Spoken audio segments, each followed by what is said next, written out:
9 तारखेची घटना आहे।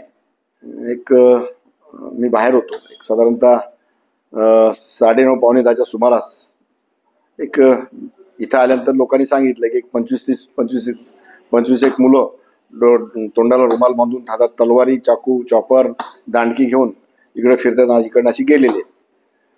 त्याच्यानंतर मी त्यांची शोधाशोध केली आणि नंतर मग पोलीस स्टेशनला गेलो। पण हे असे प्रकार इकडे या उल्हासनगरमध्ये वारंवार होत आहेत। म्हणजे पोलीस स्टेशन किंवा पोलीस आहे की नाही, किंवा पोलीस यंत्रणा आहे की नाही नसल्यासारखी झालेली। याचाच प्रकार पूर्वी बंजारा कॉलनीमध्ये झाला होता। आरोपी कोण आहे ते माहीत होतं।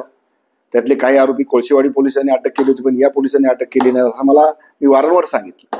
त्यानंतर तसाच प्रकार साधं रस्त्याने जाताना मोटरसायकलचा एकाला धक्का लागला, त्याच्यावरून काय बाचाबाच झाली, लगेच ज्याचा धक्का लागला त्याच्या घरी 25 मुलं घुसतायत, काय सगळ्या एरियाची तोडफोड करतायत, त्याचाही गुन्हा दाखल होतोय, पण कारवाई काय नाही। त्याचा परिणाम हे अशी तरुण मुलं भेकली जातात आणि काय होत नाहीत म्हटल्यानंतर मग त्यांची संख्या वाढत चाललेली आहे। जसं चांगल्या गोष्टीकडे IAS बनण्यासाठी मेहनत घ्यावी लागते, पण असं हे होण्यासाठी काय मेहनत नाही। मग ते एक पिढी बर्बाद करण्याचं काम या माध्यमातून चाललेलं आहे। प्रत्येक ठिकाणी नशेचा व्यापार होतोय। यंत्रणेला माहीत असणारे लोकांना, सर्वसामान्य माहित आहे की गांजा कुठून येतो, नशाचे पदार्थ कुठून येतात, गुटखा कुठं विकला जातो, गुटखा कुठून येतो, हे सगळं माहिती आहे, तरी पण पोलीस कारवाई करत नाही। त्याचा परिणाम इथली कायदा आणि सुव्यवस्था बिघडत चाललेली, दिवसेंदिवस खालावत चाललेली।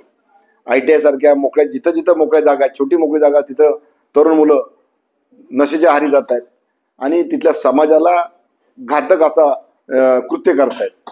आया बहिणींचं ते सुद्धा म्हणजे घाबरून राहत आहेत। म्हणजे निष्प्रभ असे पोलीस झालेले। लोकांनी रस्त्यावर चालायचं की नाही अशा प्रकारचं वातावरण दिवसेंदिवस होत चाललेलं आहे। मग सगळ्या विभागात, 4 नंबरच्या विभागात सुद्धा असू दे, 3 नंबरच्या, म्हणजे सगळ्या ठिकाणी नशेचा व्यापार चाललेला आहे आणि पोलीस हतबल असल्यासारखे किंवा असे वागतायत किंवा दुर्लक्ष करतायत। त्या दिवशी असा प्रकार होता की लोकांनी कायदा हातात घ्यावा आणि अशा लोकांना धडा शिकवा, असं पोलिसांची अपेक्षा आहे का? पण लोकांनी केल्यानंतर मग परत सर्वसामान्य लोकांना पोलीस गुन्हा दाखल करतील, कारण या अशा नशेबाज लोकांना किंवा गुंड टोळ्यांना त्यांना गुन्हा कुठला दाखल झाला त्याचा फरक पडत, पण सर्वसामान्यांना त्याचा फरक पडतो। लोकांनी कायदा हातात घ्यायचा नसेल तर पोलिसांनी या अशा गोष्टींकडे, वारंवार घडणाऱ्या घटनांकडे लक्ष द्यावं, जेणेकरून हे प्रकार किंवा लोकांचा जीव जाणार नाही, नाहीतर पोलिसांचा खेळ होईल आणि लोकांचे जीव जातील। तसाच प्रकारे डान्स बारच्या बाबतीत सुद्धा सर्वसामान्यांना कळतं, महानगरपालिकेने कारवाई करते म्हणजे बेकायदेशीर आहे म्हणून। पोलिसांचं काम नाही, काही काम पोलिसांचं आहे की आपल्या पोलीस स्टेशन पासून साधारणतः 100 मीटरवर किंवा 50 मीटरवर डान्स बार आहे, सकाळी 5-5 वाजेपर्यंत चालतात, 6-6 वाजेपर्यंत चालतात। हे पोलिसांच्या लक्षात नाही, दुर्दैव आहे। कारण गुन्हेगारांची सुरुवात, गुन्हेगारांची उपज आहे तिथून होते।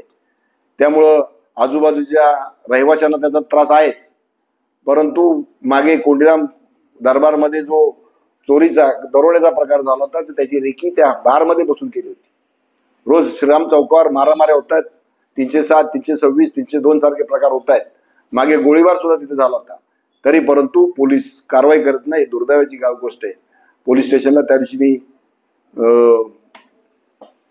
विनंती केलेली आहे, कृपया लोकांना कायदा हातात घ्यायला मजबूर करू नका आणि कायदेशीर कारवाई तात्काळ करा आणि सर्व थांबवा।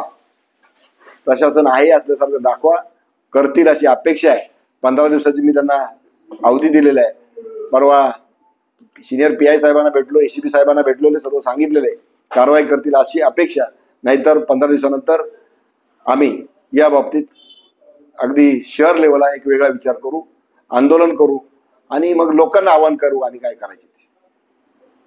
अगर आपके आसपास कोई भी घटना घटती है तो अपने मोबाइल पर कैद करें और हमारे WhatsApp नंबर 9021499607 पर भेजें, या हमें इस मोबाइल नंबर पर यानी कि 9021499607 पर कॉल करें।